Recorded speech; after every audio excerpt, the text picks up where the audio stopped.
En las colinas onduladas del oeste de Georgia, a 15 millas del pueblo de Carterville, se encuentran los restos en ruinas de lo que alguna vez fue la plantación Pritchard. Los historiadores locales han documentado a más de 47 mujeres jóvenes que viajaron a esta remota finca entre 1842 y 1863, cada una creyendo que estaba a punto de comenzar su nueva vida como esposa. Ninguna de ellas volvió a ser vista jamás. La familia Pritchard estaba compuesta por un patriarca, su esposa y 5 hijos, todos hombres solteros bien entrados en sus 30 años que afirmaban estar buscando a las esposas perfectas. Lo que ocurrió durante esas noches de boda permaneció enterrado en los registros familiares durante más de un siglo, hasta que un baúl descubierto en 1987 reveló documentos tan perturbadores que 3 sociedades históricas distintas se negaron a autenticarlos. Los documentos que estamos a punto de explorar pintan un cuadro tan metódico y calculado que desafía la comprensión. Sin embargo, cada detalle encaja perfectamente con los registros históricos del sur anterior a la guerra. Lo que hace que este caso sea particularmente inquietante es cómo explotó las vulnerabilidades sociales de las mujeres jóvenes en una época en la que el matrimonio representaba su único camino hacia la seguridad y el respeto. El año era 1842 y Georgia experimentaba un auge económico sin precedentes impulsado por el dominio del rey algodón en el mercado textil global. Los precios del algodón habían alcanzado máximos históricos de casi 12 centavos por libra, y los ricos propietarios de plantaciones estaban expandiendo sus operaciones a lo largo de los fértiles valles fluviales del noroeste de Georgia. La construcción de ferrocarriles estaba conectando regiones antes aisladas con los principales puertos de Savannah y Charleston, creando nuevas oportunidades para aquellos con visión y capital para explotar. Fue durante esta época de prosperidad cuando Cornelius Pritchard estableció su finca en casi 3.000 acres de tierras agrícolas de primera calidad a lo largo de las serpenteantes orillas del río Etowah. La propiedad, comprada por la considerable suma de $8,000 a un comerciante de tabaco de Virginia en bancarrota, representaba una de las posesiones de tierra más estratégicas del condado de Bartow. El río Etowah proporcionaba tanto riego para los cultivos como acceso de transporte al más amplio sistema fluvial Coosa, que conectaba finalmente con la bahía de Mobile y las rutas de navegación internacionales. Cornelius era una figura peculiar en la cerrada sociedad de los plantadores de Georgia anterior a la guerra. A diferencia de sus vecinos, que ostentaban su riqueza con elaboradas mansiones de estilo neogriego, fastuosos eventos y conexiones con las familias de élite de Savannah, el patriarca Pritchard mantenía una deliberada distancia de las jerarquías sociales locales. Asistía a la iglesia presbiteriana de Carterville con regularidad mecánica, pero nunca permanecía para las largas conversaciones que normalmente seguían a los servicios dominicales. Su esposa Constance era una mujer pálida y nerviosa que parecía desvanecerse en las sombras cada vez que aparecían visitantes en su puerta. Sus 5 hijos,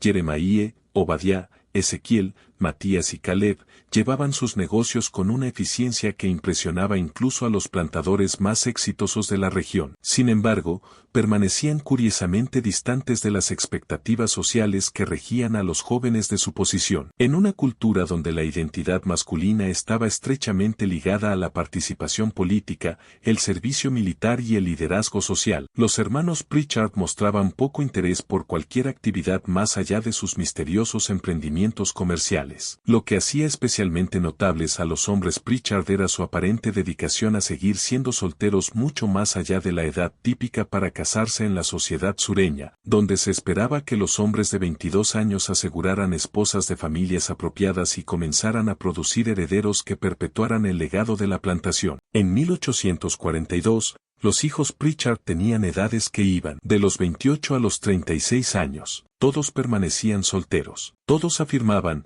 para estar buscando activamente compañeras ideales que fueran dignas del nombre de la familia. Sin embargo, ninguno parecía avanzar hacia un matrimonio real a pesar de su evidente riqueza y posición social. La plantación en sí era una maravilla de organización y aislamiento estratégico. La casa principal, construida con piedra arenisca extraída localmente y madera de pino corazón importada, se encontraba a casi 2 millas de la carretera principal, accesible solo por un camino sinuoso que cruzaba 3 puentes de madera sobre afluentes del río Etowah. Este aislamiento, explicaba a menudo Cornelius a los vecinos curiosos, proporcionaba el entorno perfecto para actividades agrícolas serias, sin las distracciones de las constantes obligaciones sociales que aquejaban a propiedades más accesibles. La casa en sí desafiaba la arquitectura convencional de las plantaciones. En lugar del típico diseño con pasillo central y habitaciones comunicadas para el entretenimiento social, la mansión Pritchard presentaba una disposición inusual con múltiples alas separadas conectadas por pasillos cubiertos. Cada ala podía ser completamente aislada de las demás, y varias habitaciones en el nivel del sótano no tenían ventanas y solo podían accederse a través de pesadas puertas de roble equipadas con cerraduras de hierro inusualmente robustas. La familia Pritchard empleaba un número inusualmente pequeño de esclavos para una finca de su tamaño,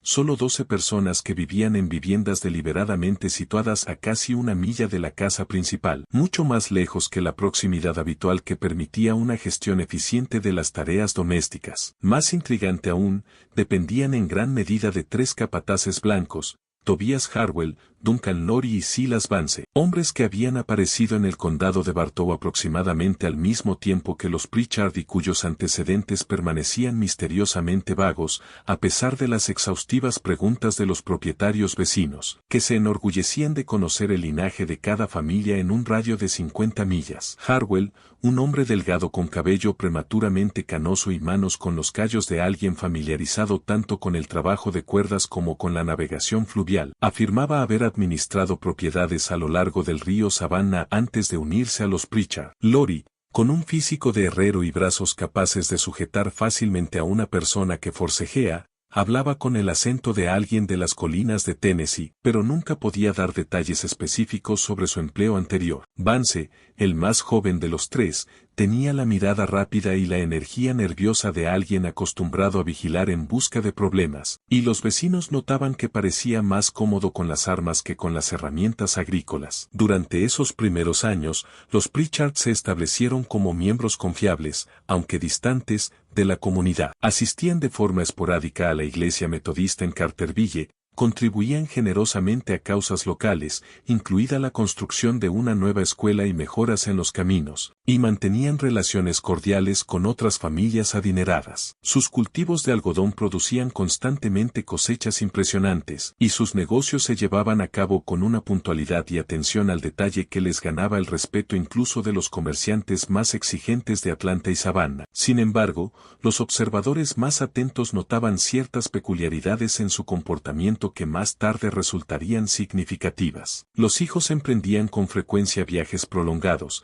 a veces de varios meses, siempre afirmando que exploraban oportunidades de negocio o visitaban parientes lejanos en Virginia, las Carolinas o Tennessee. Nunca viajaban juntos, manteniendo una cuidadosa rotación que aseguraba que al menos 3 hermanos permanecieran en la plantación en todo momento. Cuando regresaban de estos viajes, hablaban a menudo con entusiasmo sobre posibles candidatas a matrimonio que habían conocido, señoritas de buena familia que consideraban sus propuestas. Las damas de la sociedad local, siempre ansiosas por facilitar uniones apropiadas para solteros elegibles, ofrecían repetidamente organizar presentaciones con jóvenes de familias reconocidas de Georgia. Los hijos Pritchard declinaban cortésmente estas propuestas, explicando que sus extensos viajes ya les habían proporcionado numerosas conexiones prometedoras que, estar simplemente esperando el tiempo y la paciencia necesarios para desarrollarlas adecuadamente. La señora Henrietta Camberland, coordinadora social no oficial de las familias de élite de Carterville,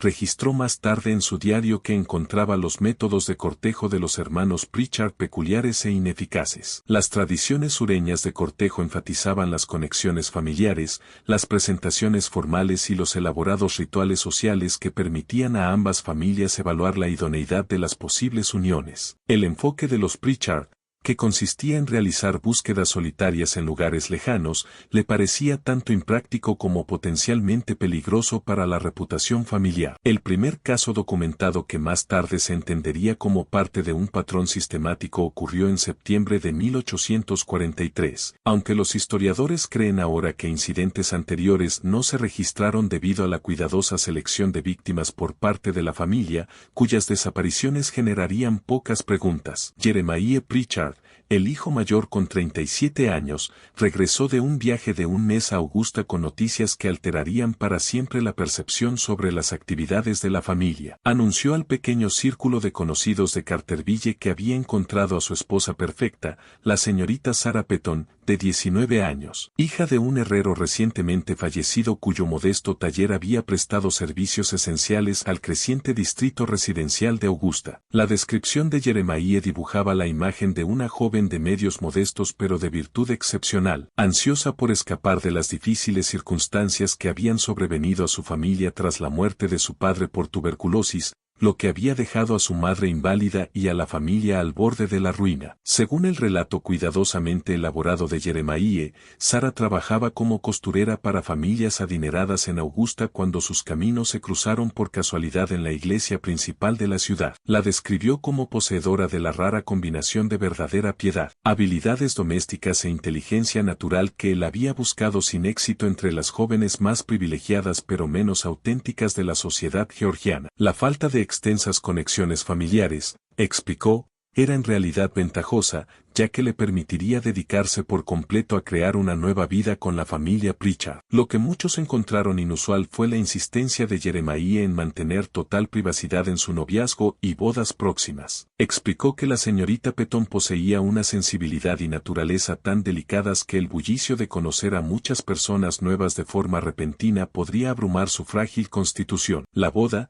declaró, sería un pequeño evento íntimo al que asistirían únicamente familiares directos, con una celebración para la comunidad más amplia que se realizaría después de que ella se asentara y superara el nerviosismo natural que afectaba a las jóvenes sensibles al trasladarse a un entorno desconocido. Esta explicación parecía plausible para la mayoría, pues la sociedad sureña reconocía y aceptaba la supuesta fragilidad de las jóvenes bien educadas. El 23 de septiembre de 1843, una carreta cubierta llegó a la plantación Pritchard justo después del atardecer, horario que se explicó como necesario para evitar el calor y el polvo del día que podrían dañar una constitución delicada. Varios vecinos recordaron haber visto el vehículo, observando su cubierta de lona pesada que ocultaba por completo el interior y el hecho de que era conducido por Tobias Harwell en lugar de uno de los esclavos habituales de la familia. La carreta no tenía marcas identificativas y parecía haber sido elegida deliberadamente por su anonimato, en lugar de la apariencia elegante típica para transportar a una nueva esposa a su hogar. El vehículo permaneció en la propiedad durante 3 días, en los cuales no se permitieron visitas y ningún sonido de celebración llegó hasta el camino principal. Este aislamiento se explicó como necesario para que Sarah se recuperara del agotador viaje y participara en ceremonias privadas que la acogerían formalmente en el linaje Pritchard. Jeremiah comentó que su esposa estaba abrumada por la grandeza de la plantación y necesitaba tiempo para adaptarse a circunstancias tan diferentes de sus previas y modestas condiciones de vida. La señora Eleanor Fairchild, cuya propiedad colindaba con la finca Pritchard en una cresta que ofrecía vistas parciales de la casa principal y dependencias, declaró más tarde en documentos descubiertos en 1987 que observó actividad inusual durante esas 3 noches. Vio linternas moviéndose entre la casa principal y lo que parecía ser una pequeña dependencia cerca del río, siguiendo patrones más acordes con un trabajo intencional que con celebraciones nupciales. Escuchó claramente el sonido de pesadas ruedas de carreta en el camino privado,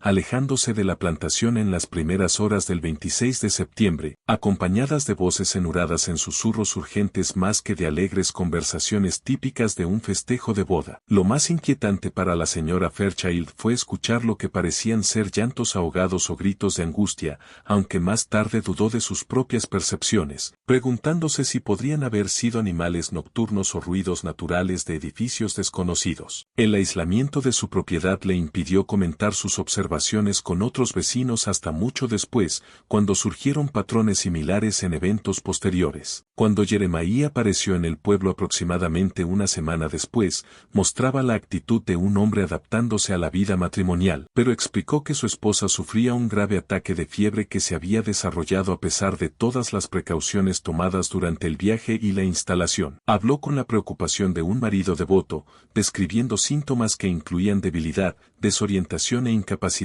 para tolerar visitas o cualquier forma de emoción que pudiera empeorar su delicada condición. El doctor Marcus Witt, el único médico en 20 millas a la redonda, no fue consultado sobre esta misteriosa enfermedad, algo que Jeremiah justificó alegando que Sarah sentía un terror absoluto ante la idea de ser examinada por un médico varón, incluso uno con impecables credenciales profesionales. Esta explicación parecía razonable para una sociedad que consideraba la modestia femenina como algo primordial, aunque el Dr. Witt admitió más tarde que le resultaba extraño que una familia tan sofisticada como los Pritchard confiara exclusivamente en remedios caseros para tratar una enfermedad grave. Pasó octubre, luego noviembre, y Jeremiah ofrecía actualizaciones cada vez más elaboradas sobre la condición de su esposa a los vecinos que preguntaban educadamente cuándo podrían conocer a la nueva señora Pritchard. Primero fue una fiebre persistente que parecía resistirse a todos los intentos de tratamiento, luego complicaciones por una caída que había sufrido intentando caminar en el jardín durante un breve periodo de mejoría. Más tarde, describió un misterioso padecimiento que parecía resistir toda intervención médica y requería un aislamiento absoluto de cualquier estímulo que pudiera provocar una recaída. Para diciembre, incluso los vecinos más corteses comenzaban a hacer preguntas directas sobre por qué una mujer que llevaba enferma 3 meses nunca había sido vista por un médico y por qué no se había convocado a familiares mujeres para proporcionar los cuidados que normalmente se consideraban esenciales en casos graves. Las respuestas de Jeremiah mostraron las primeras grietas en lo que después se entendería como una fachada cuidadosamente construida. Afirmó que habían consultado con especialistas en Atlanta que habían prescrito tratamientos que requerían aislamiento absoluto de cualquier influencia externa, incluidas las visitas bien intencionadas que podrían introducir elementos infecciosos o alteraciones emocionales fatales para alguien en la condición de Sarah. El patrón establecido con Sarah Petton se repetiría con una consistencia aterradora durante los siguientes 20 años, perfeccionándose en cada iteración para eliminar las pequeñas inconsistencias que pudieran despertar sospechas en los vecinos más atentos. Cada uno de los 5 hijos Pritchard acabaría, anunciaban compromisos con jóvenes que conocían durante sus viajes, siempre de lugares lejanos, siempre de familias de recursos modestos o marcadas por tragedias recientes, y siempre exigiendo absoluta privacidad durante su transición a la vida matrimonial. El segundo incidente ocurrió en la primavera de 1844, cuando Obadiah regresó de Savannah con la noticia de su compromiso con la señorita Charlotte Briggs, una joven de 18 años, hija de un estibador que se había ahogado el invierno anterior mientras intentaba asegurar una carga durante una violenta tormenta. El relato de Obadiah sobre su noviazgo siguió un patrón similar al de su hermano, enfatizando la vulnerabilidad de Charlotte y su aislamiento de cualquier conexión familiar protectora que pudiera haber interferido en su rápido compromiso. Según Obadiah, Charlotte trabajaba en una pensión que atendía a comerciantes viajeros cuando sus caminos se cruzaron durante las gestiones comerciales de él en el distrito mercantil de Savannah. La describió como poseedora de una rara combinación de habilidades prácticas y carácter moral que la hacían superior a las hijas mimadas de familias ricas que nunca habían enfrentado verdaderas dificultades. La trágica muerte de su padre la había dejado completamente sola en el mundo, pues su madre había fallecido en el parto y no tenía hermanos ni familia extensa que pudiera brindarle apoyo. La llegada de Charlotte siguió el mismo patrón misterioso, una carreta cubierta que llegaba al anochecer. 3 días de actividad a puerta cerrada y luego semanas de explicaciones sobre enfermedad y recuperación que impedían cualquier interacción social con la comunidad. Los síntomas que Obadiah describía eran inquietantemente similares a los que habían afectado a Sarah, lo que sugería una coincidencia extraordinaria o la presencia de algún factor ambiental en la plantación que resultaba perjudicial para la salud de las jóvenes. Cuando Charlotte también sucumbió a la misma misteriosa dolencia que había reclamado la vida de Sarah, en los duros meses de invierno, cuando viajar era difícil y la asistencia médica particularmente limitada, los pocos vecinos que se atrevieron a preguntar fueron informados de que la pena por perder a 2 nueras en menos de un año había llevado a la familia a buscar un aislamiento total. Se decía que Cornelius y Constance estaban tan devastados por esta doble tragedia que no podían soportar hablar de las pérdidas ni recibir visitas que pudieran recordarles su dolor. Las crecientes sospechas del Dr. Witt lo llevaron a realizar varias visitas no anunciadas a la plantación,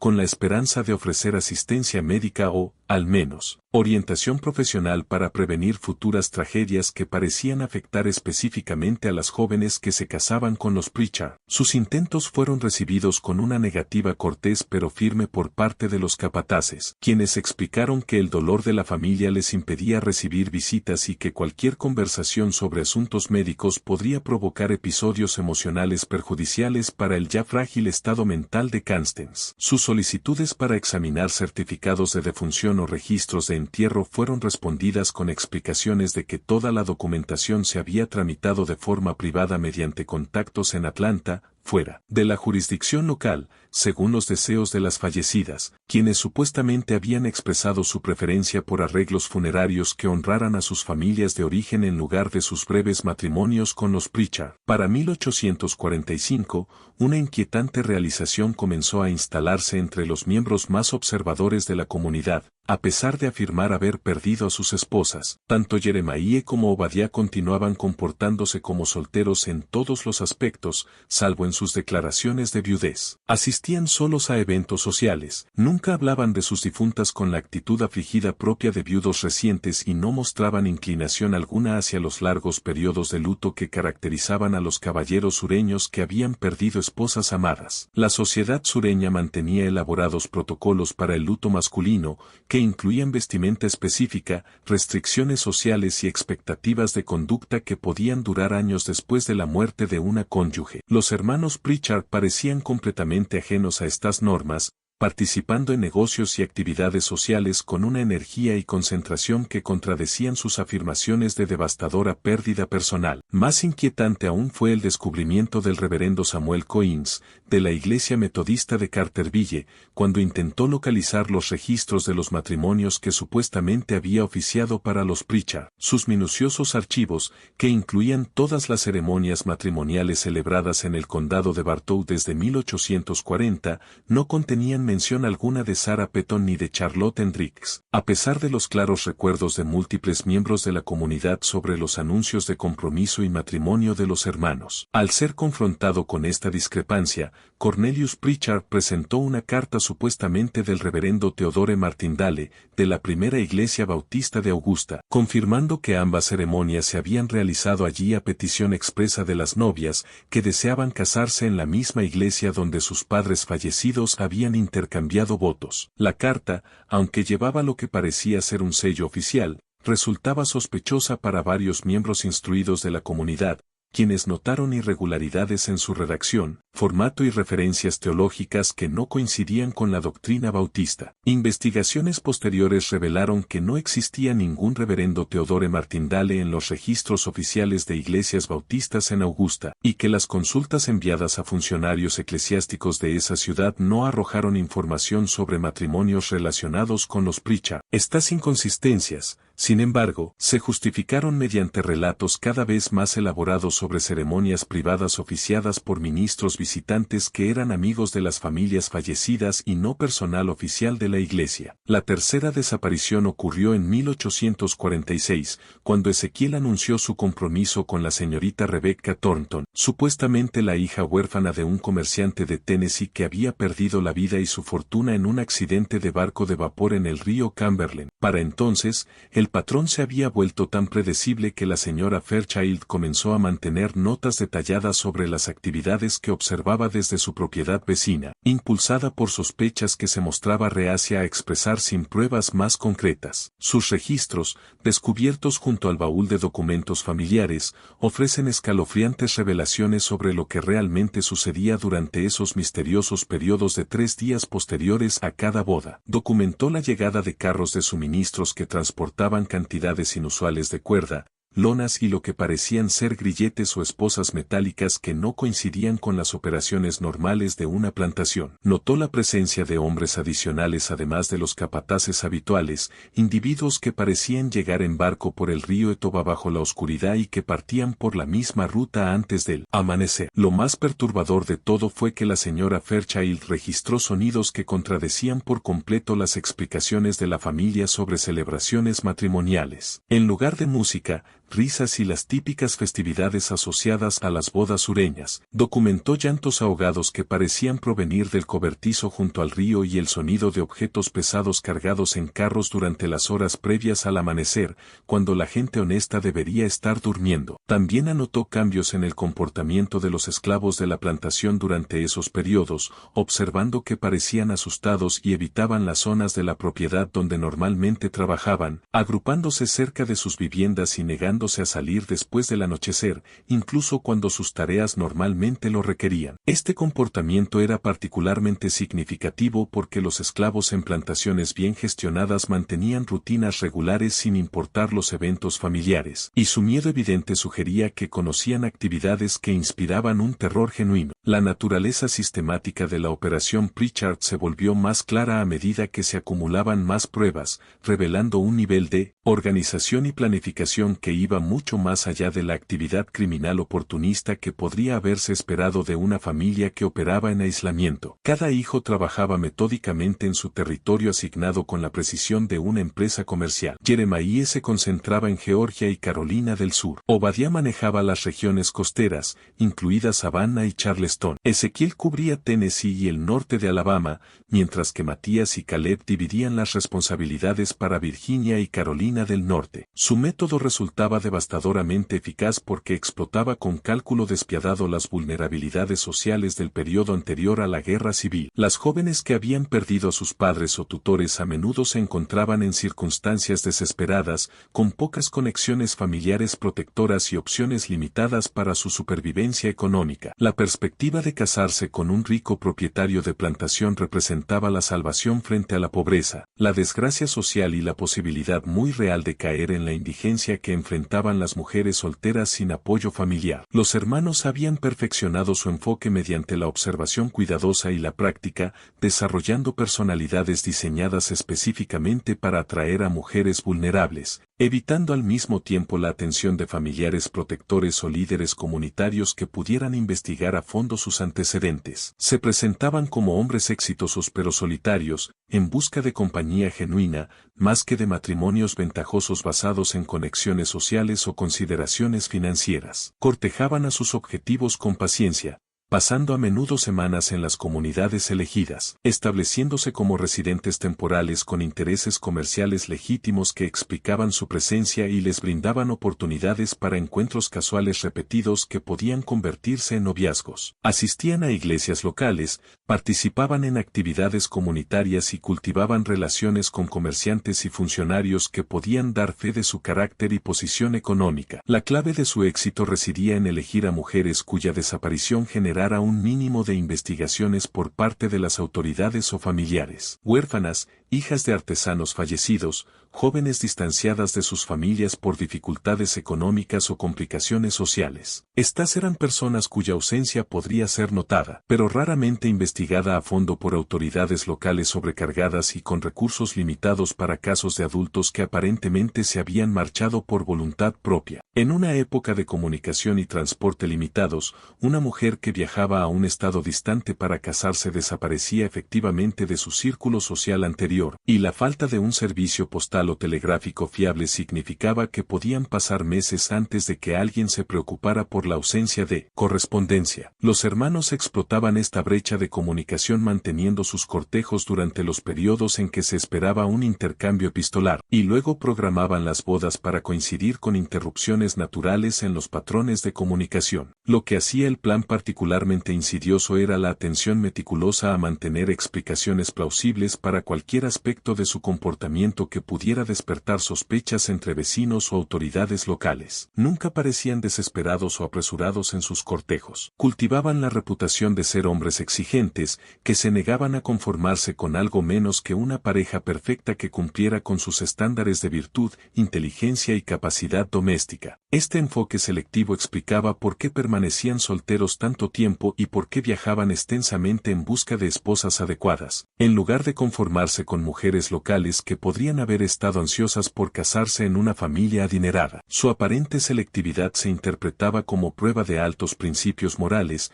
más que como una tapadera para actividades criminales, y su disposición a invertir tiempo y dinero en sus búsquedas se veía como evidencia de intenciones serias. El aislamiento de la plantación resultaba crucial para el éxito de la operación, proporcionando la privacidad necesaria para actividades imposibles de ocultar en lugares más accesibles. La distancia de 2 millas desde la carretera principal, combinada con la ubicación estratégica de las viviendas de esclavos y dependencias, garantizaba que cualquier sonido o actividad vinculada a sus verdaderos propósitos pasara inadvertida a observadores casuales que pudieran informar de comportamientos sospechosos a las autoridades. Los 3 capataces funcionaban como cómplices esenciales, encargándose de la logística mientras la familia mantenía su fachada pública de respetables plantadores dedicados a intereses agrícolas y comerciales legítimos. Investigaciones realizadas décadas más tarde revelaron que sus antecedentes estaban vinculados a redes de transporte y empresas criminales que se extendían mucho más allá de Georgia. Los registros hallados en Tennessee mostraron que Duncan Lorry había trabajado para compañías navieras que transportaban carga a puertos del Caribe, en especial firmas especializadas en el traslado de mercancías que requerían discreción y transporte rápido sin documentación extensa. Su conocimiento de sistemas fluviales,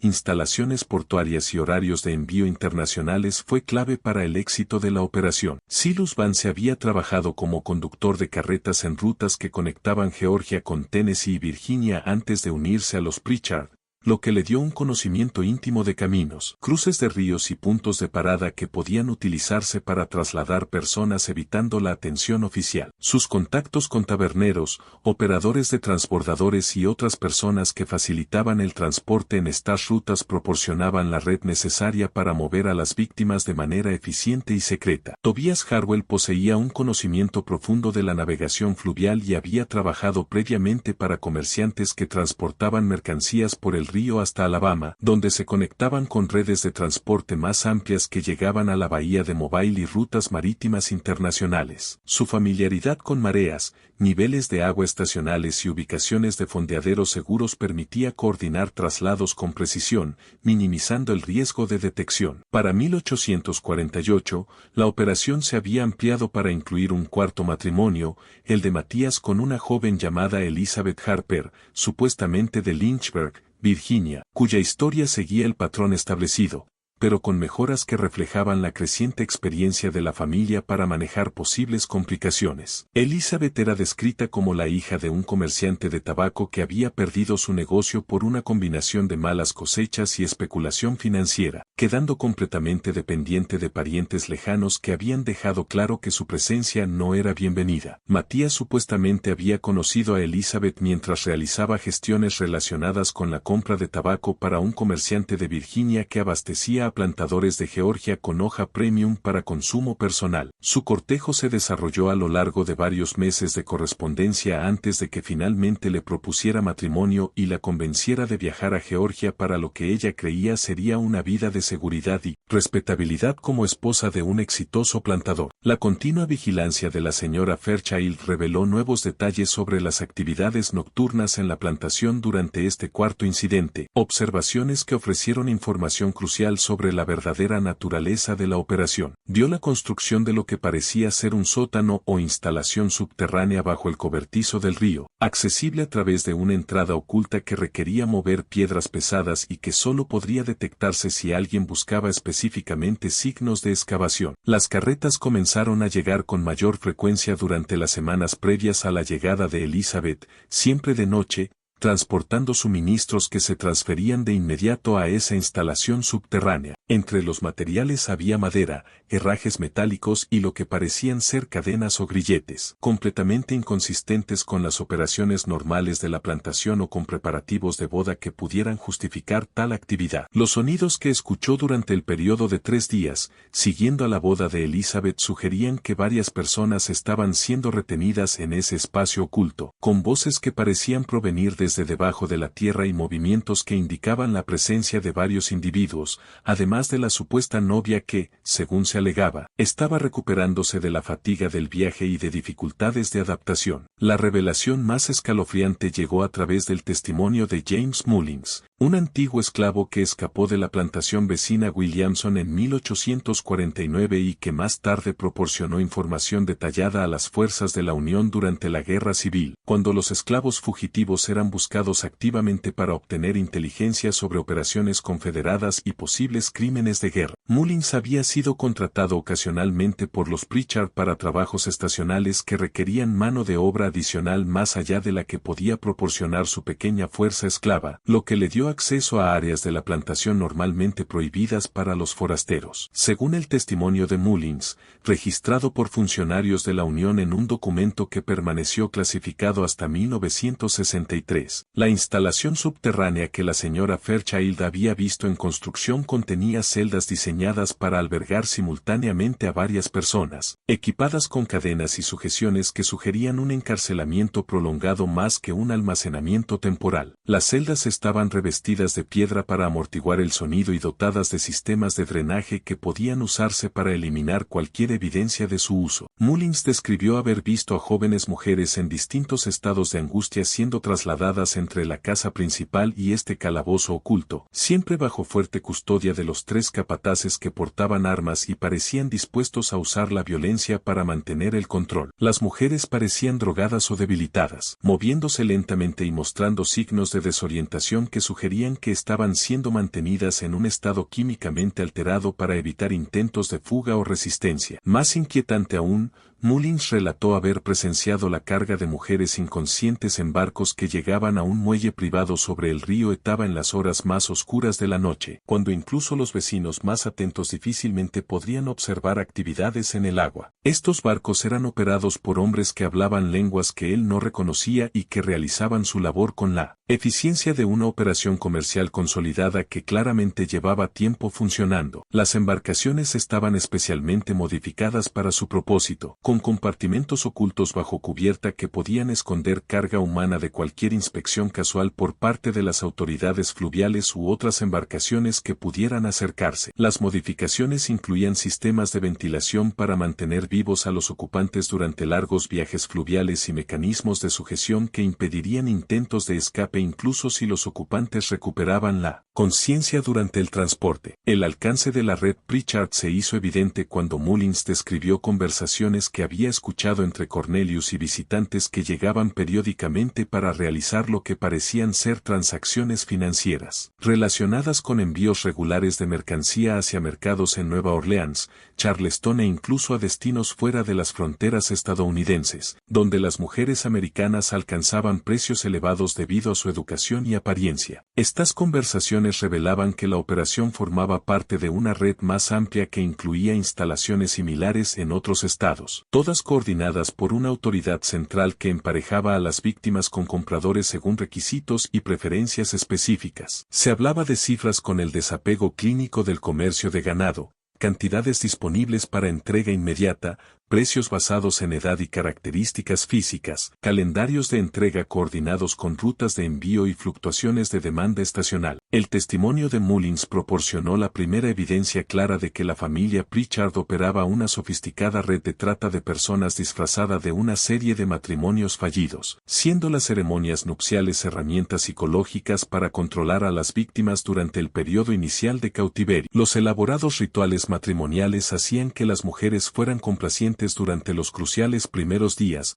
cuando de otro modo podrían haber intentado escapar o pedir ayuda, creyendo que participaban en ceremonias legítimas que las conducirían a la seguridad y respetabilidad que tanto anhelaban. Los periodos de 3 días posteriores a cada boda eran en realidad fases de preparación durante las cuales las víctimas eran drogadas gradualmente con dosis crecientes de láudano y otras sustancias que las mantendrían manejables durante el transporte, mientras permanecían vivas y relativamente ilesas para su eventual venta. La instalación estación subterránea funcionaba como un centro de procesamiento donde podían retenerse varias mujeres simultáneamente mientras se organizaban sus traslados a compradores en lugares distantes. La programación de estos traslados se coordinaba con la llegada de barcos que seguían itinerarios regulares por el sistema fluvial, conectando con embarcaciones mayores en la bahía de Mobile que podían transportar carga humana a destinos internacionales sin atraer la atención de las autoridades estadounidenses, las cuales se preocupaban principalmente de impedir la importación de esclavos y no de vigilar la exportación de ciudadanas libres que aparentemente viajaban por voluntad propia. Las sospechas del Dr. Witt eran completamente correctas, pero sus intentos de investigar fueron sistemáticamente frustrados por una red de corrupción que se extendía mucho más allá del condado de Bartow e incluía a funcionarios locales intimidados o comprados mediante generosas contribuciones a sus campañas políticas o mediante la resolución de dificultades financieras personales. Los pocos que persistían en hacer preguntas incómodas se encontraban enfrentando misteriosos problemas legales, complicaciones comerciales o un ostracismo social que desviaba su atención de las actividades de la familia Pritchard. El sheriff William Crenshaw, que inicialmente había mostrado interés en investigar el inusual número de muertes entre jóvenes vinculadas a la familia Pritchard, anunció de pronto su intención de retirarse anticipadamente después de que su hijo mayor fuera arrestado con cargos falsos de robo de caballos que conllevaban una posible condena a muerte. Los cargos fueron retirados discretamente después de que Crenshaw cesara sus indagaciones, y su hijo abandonó el estado poco después, aparentemente convencido de que su seguridad dependía de la cooperación de su padre con poderosos intereses que preferían evitar el escrutinio oficial. Para 1850, la operación Pritchard había procesado a unas 23 mujeres, con cada uno de los 5 hijos habiendo reclamado múltiples esposas que habían sucumbido a diversas enfermedades misteriosas que parecían afectar específicamente a las jóvenes que se casaban con la familia. La riqueza de la familia había crecido exponencialmente durante este periodo, superando con creces lo que sus actividades agrícolas podían haber generado, incluso con los precios del algodón más favorables y una gestión eficiente. Su prosperidad era atribuida por los vecinos a un astuto comercio de algodón, especulación con tierras y conexiones comerciales en Atlanta y Savannah que les proporcionaban acceso a oportunidades de inversión vedadas a plantadores menos sofisticados. Su aparente habilidad empresarial se usaba para explicar sus frecuentes viajes, sus vínculos con compañías navieras y su capacidad para mantener reservas de efectivo en épocas en que otros plantadores luchaban con problemas de crédito y fluctuaciones del mercado. El punto de inflexión llegó en 1851, cuando Caleb, el hermano menor, cometió un error crucial que comenzó a desentrañar toda la operación. Su objetivo fue la señorita Amanda Rutherford, una joven de 16 años de Richmond cuyo tío había muerto recientemente en un accidente de fábrica, dejándola huérfana y enfrentando la indigencia inmediata. A diferencia de las víctimas anteriores, Amanda había mantenido correspondencia con una amiga cercana en Virginia que se alarmó cuando las cartas dejaron repentinamente de llegar después del supuesto matrimonio de Amanda. Margaret Sinclair, la amiga de Amanda, era hija de un prominente comerciante de Richmond que tenía conexiones comerciales en todo el sur y suficientes recursos para investigar cuando se convenció de que algo terrible le había ocurrido a su amiga. Su padre, Thomas Sinclair, no se dejaba intimidar fácilmente por explicaciones vagas o por la indiferencia oficial, y utilizó su red de negocios para hacer averiguaciones que llegaron a personas que habían albergado durante mucho tiempo sospechas sobre la familia Pritchard, pero que previamente carecían de motivación suficiente para seguir sus inquietudes. La investigación que Thomas Sinclair inició fue llevada a cabo por investigadores privados que no estaban sujetos a las presiones políticas locales que anteriormente habían protegido la operación de los Pritchard. Estos investigadores descubrieron incoherencias en las historias familiares, rastrearon los antecedentes de los 3 capataces y encontraron pruebas de la red de transporte fluvial que conectaba la plantación con rutas internacionales de trata. La investigación que siguió a la desaparición de Amanda Rutherford reveló el horror completo de lo que había estado ocurriendo en la plantación Pritchard durante casi una década, exponiendo una red de corrupción y actividad criminal que sorprendió incluso a funcionarios policiales experimentados que pensaban haber visto todas las formas posibles de depravación humana en el sur anterior a la guerra. Al 15 de noviembre de 1851, alguaciles federales, acompañados por funcionarios estatales de Georgia y representantes representantes de Virginia que investigaban la desaparición de Amanda llegaron a la propiedad con órdenes judiciales cuidadosamente tramitadas por canales federales para evitar advertencias previas de parte de las autoridades locales que habían sido comprometidas por años de sobornos e intimidaciones. La redada fue coordinada para coincidir con la llegada de uno de los barcos de transporte regulares, lo que permitió a los investigadores capturar no solo a la familia Pritchard y a sus cómplices inmediatos, sino también a representantes de la red más amplia que estaban presentes para realizar negocios. El momento había sido determinado gracias a la vigilancia que reveló los patrones regulares del tráfico fluvial que conectaba la plantación con la operación de trata a gran escala. Lo que descubrieron en la instalación subterránea bajo el edificio del río superó las peores expectativas, incluso para agentes con experiencia en numerosas investigaciones criminales en el sureste del país. El sótano contenía pruebas de un encarcelamiento sistemático y procesamiento de seres humanos a escala industrial,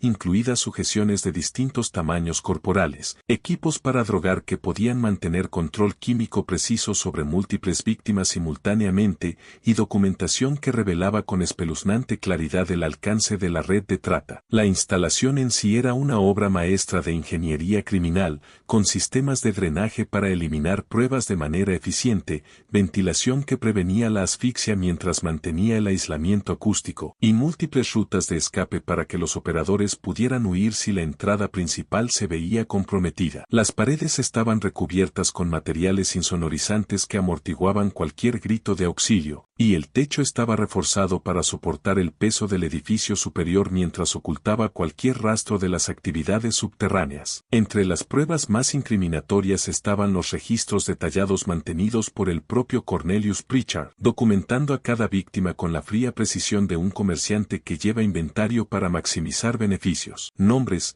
edades, descripciones físicas, lugares de origen, fechas de llegada y destinos aparecían meticulosamente anotados junto con referencias financieras que mostraban las ganancias obtenidas por cada transacción. Los precios variaban de $30 a $800 por víctima, dependiendo de la edad, apariencia y nivel educativo percibido. La documentación incluía correspondencia con compradores en varios países, mostrando que la red se extendía a mercados en el Caribe, Sudamérica y el norte de África, donde las mujeres estadounidenses alcanzaban precios altos por su supuesta educación y refinamiento. Las cartas trataban sobre solicitudes específicas de compradores para mujeres con determinadas características, y las facturas detalladas demostraban la naturaleza sistemática de una operación que trataba a las personas como mercancía. Los registros mostraban que las víctimas eran transportadas en barco río abajo hasta su confluencia con el Coosa, luego por vías navegables establecidas hasta la bahía de Mobile, donde se transferían a barcos con destino internacional. El viaje se coordinaba con precisión para minimizar riesgos de detección y había estaciones seguras a lo largo de la ruta para retener a las víctimas en caso de retrasos. Los 3 capataces fueron arrestados junto con los miembros de la familia,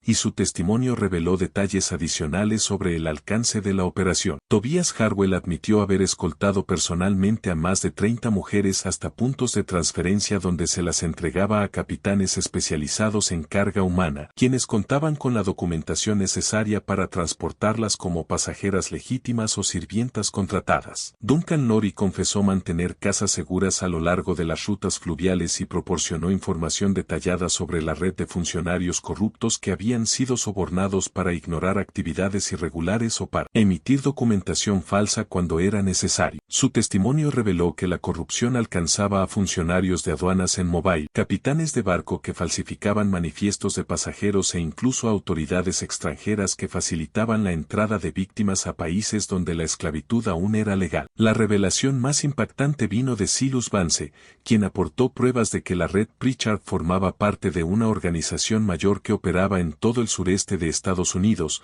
con instalaciones similares en Alabama, Carolina del Sur, Mississippi y Tennessee. Todas estas operaciones estaban coordinadas por una autoridad central con sede en Nueva Orleans que emparejaba a las víctimas con compradores según requerimientos específicos, mantenía catálogos de mercancía disponible y proveía financiamiento, transporte y seguridad para operar sin interferencia de las autoridades. Las pruebas físicas halladas en la propiedad incluían pertenencias personales de decenas de mujeres, cuidadosamente preservadas como trofeos de transacciones exitosas y como seguro ante disputas con compradores. Joyas, ropa, cartas e incluso mechones de cabello estaban organizados en una macabra colección que ayudó a identificar a víctimas y a vincular nombres de los registros con sus destinos finales. La instalación subterránea también contenía pruebas de los compuestos químicos usados para mantener la sumisión de las víctimas durante el proceso, incluidas recetas detalladas y dosis precisas de láudano, cloroformo y otras sustancias,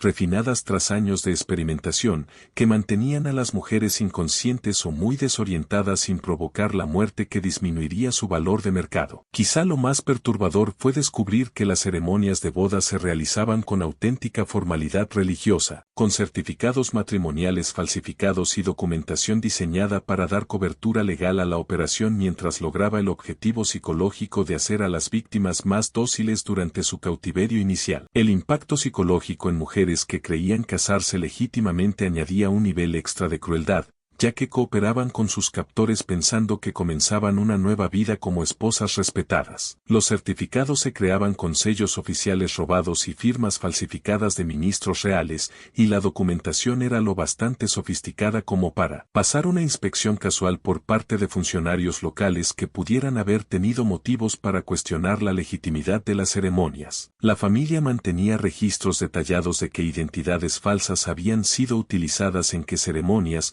lo que les permitía sostener historias coherentes cuando se les preguntaba sobre sus supuestos matrimonios. La investigación también reveló que la familia había estado experimentando con nuevos métodos de control y transporte, incluyendo el desarrollo de sistemas de sujeción portátiles que podían utilizarse durante el transporte fluvial y compuestos químicos que dejaban a las víctimas inconscientes por periodos prolongados sin necesidad de supervisión constante. Estas innovaciones se compartían con otras operaciones de la red, demostrando un esfuerzo sistemático por mejorar la eficiencia y reducir riesgos. El juicio de la familia Pritchard se convirtió en uno de los casos criminales más sensacionales de la Georgia anterior a la Guerra Civil, aunque se realizaron grandes esfuerzos por parte de intereses poderosos para limitar el conocimiento público de los detalles que pudieran implicar a otros ciudadanos prominentes cuya reputación y negocios dependían de mantener el secreto sobre su implicación o conocimiento de la red de trata. El alcance de la operación había crecido tanto e involucraba a tantas personas en posiciones de autoridad que una revelación completa amenazaba con socavar la confianza en todo el sistema de aplicación de la ley y gobernanza política. Cornelius Pritchard y sus 5 hijos fueron condenados por múltiples cargos, incluyendo secuestro,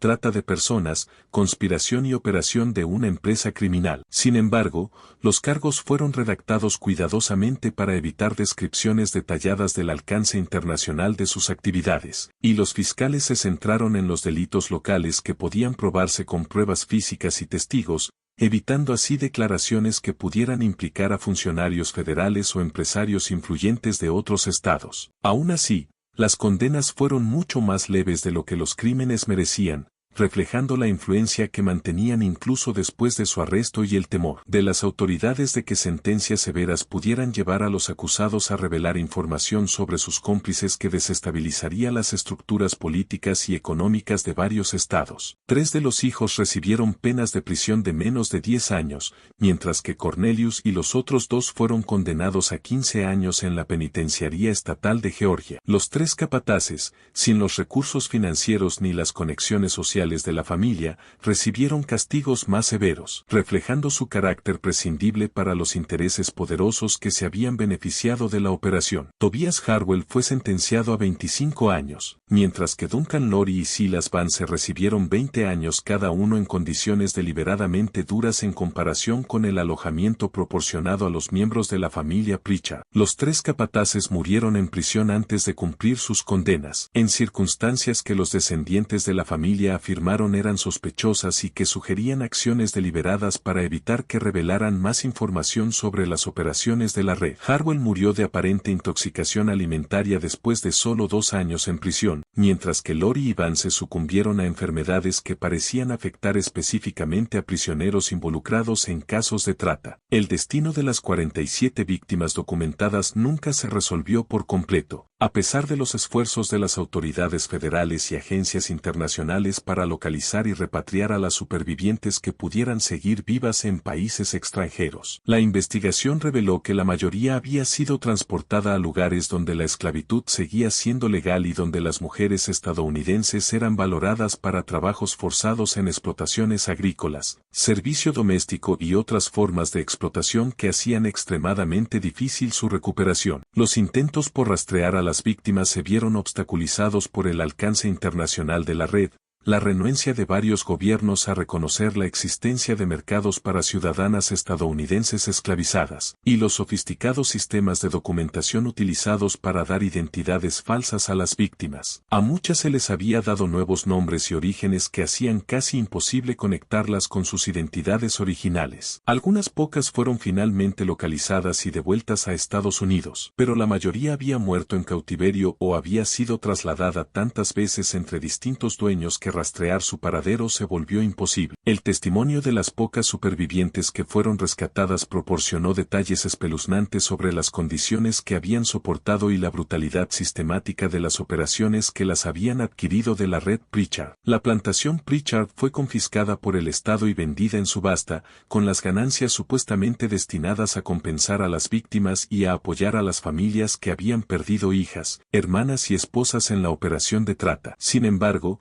irregularidades contables y complicaciones legales hicieron que muy poco dinero llegara a los destinatarios previstos, y la mayoría de las familias no recibió compensación alguna. La propiedad cambió de manos varias veces antes de ser abandonada durante la Guerra Civil, cuando las fuerzas de la Unión incendiaron la casa principal y la mayoría de los edificios anexos como parte de la marcha hacia el mar de Sherman. La instalación subterránea fue sellada con explosivos para evitar su uso por las fuerzas confederadas, y el lugar quedó abandonado hasta convertirse en la ruina cubierta de maleza que existe hoy en día. Los registros detallados de la señora Eleanor Fairchild resultaron cruciales para documentar la cronología y los métodos de la operación, proporcionando pruebas que permitieron a los fiscales establecer la naturaleza sistemática de los crímenes y conectar incidentes específicos con el patrón más amplio de trata. Su testimonio reveló que había sospechado la verdad durante años, pero había tenido miedo de hablar abiertamente debido a las amenazas de los capataces y a las aparentes conexiones de la familia con las autoridades locales comprometidas. Su valentía al presentarse finalmente, motivada por la investigación federal que le ofreció protección contra represalias locales, ayudó a garantizar que se lograra al menos una medida de justicia y que se documentara para el registro histórico el alcance total de la operación. Sus detalladas observaciones proporcionaron corroboración crucial para el testimonio de James Mullins y otros testigos cuya credibilidad, de otro modo, podría haber sido cuestionada. El caso estableció precedentes importantes para el enjuiciamiento de operaciones de trata de personas y condujo a una mayor cooperación entre las autoridades estatales y federales en la investigación de crímenes que cruzaban fronteras jurisdiccionales. Se aprobaron nuevas leyes que exigían una mejor documentación de los matrimonios y un control más estricto de las operaciones de transporte que pudieran usarse para mover víctimas entre estados. Sin embargo, nunca se descubrió la extensión total de la red, y los historiadores creen que operaciones similares continuaron en otros lugares con mayor cuidado para evitar la detección. Las interrupciones causadas por la guerra civil destruyeron muchos registros y dispersaron a los participantes, haciendo imposible una investigación completa de la empresa criminal más amplia. El baúl descubierto en 1987 contenía documentos adicionales que revelaban conexiones entre la red Pritchard y organizaciones criminales internacionales especializadas en diversas formas de explotación humana, incluyendo correspondencia con compradores, registros financieros que mostraban las ganancias generadas por la operación e instrucciones detalladas para manejar a las víctimas durante el transporte y el procesamiento. Estos documentos sugerían que la operación en Georgia era solo un componente de una vasta empresa que operaba en todas las Américas a mediados del siglo XIX, aprovechando la inestabilidad política, las limitadas capacidades policiales y las vulnerabilidades sociales creadas por la disrupción económica y la separación familiar. Los historiadores modernos que han estudiado el caso estiman que el número real de víctimas pudo haber superado, las 100 mujeres cuando se consideran los casos no denunciados y las operaciones afiliadas. El impacto psicológico en las sobrevivientes y sus familias se prolonga a través de múltiples generaciones, representando uno de los crímenes más sistemáticos y calculados en la historia de Estados Unidos, que explotó las expectativas sociales y las vulnerabilidades de mujeres jóvenes que buscaban seguridad a través del matrimonio. El apellido Pritchard fue efectivamente borrado de los registros oficiales del condado, no por descuido, sino por acción deliberada de las autoridades que deseaban evitar un escrutinio continuo sobre la corrupción que había permitido que tales crímenes continuaran sin ser detectados durante casi una década. La riqueza de la familia, construida sobre el sufrimiento humano, fue dispersada mediante procesos legales que permanecen sellados hasta el día de hoy, aunque las pruebas sugieren que gran parte de ella fue transferida a cuentas en bancos extranjeros especializados en manejar activos de origen cuestionable. Lo que queda de la plantación sirve como un recordatorio contundente de que el mal a menudo se oculta tras fachadas de respetabilidad y prominencia social, explotando la confianza y desesperación de personas vulnerables que buscan seguridad y amor, pero que solo encuentran traición y explotación. Las colinas ondulantes que una vez ocultaron un horror sistemático ahora permanecen vacías, siendo testigos silenciosos de las 47 jóvenes que buscaron amor y seguridad, pero encontraron únicamente traición y explotación a manos de quienes veían a los seres humanos como mercancías para comprar y vender. Esta historia demuestra cómo los depredadores explotan a los miembros más vulnerables de la sociedad y cómo los fallos institucionales pueden permitir crímenes de magnitud impactante cuando la corrupción socava los sistemas diseñados para proteger a los inocentes. El caso Pritchard nos recuerda que el horror histórico a menudo no proviene de fuerzas sobrenaturales, sino de la crueldad calculada de quienes ven a los seres humanos como objetos que se manipulan para obtener beneficios y placer. La naturaleza sistemática de su operación, los métodos sofisticados que emplearon y la amplia corrupción que mantuvieron muestran cómo las empresas criminales pueden prosperar cuando las instituciones sociales fallan en proteger a los vulnerables y cuando los incentivos económicos crean mercados para la explotación humana. El caso proporciona información crucial sobre los factores sociales y económicos que permiten las operaciones de trata y la importancia de mantener una vigilancia constante sobre las instituciones que se supone deben proteger a los ciudadanos de tal depredación. La evidencia sugiere que la operación Pritchard era parte de un sistema mucho más grande que quizá nunca lleguemos a comprender por completo.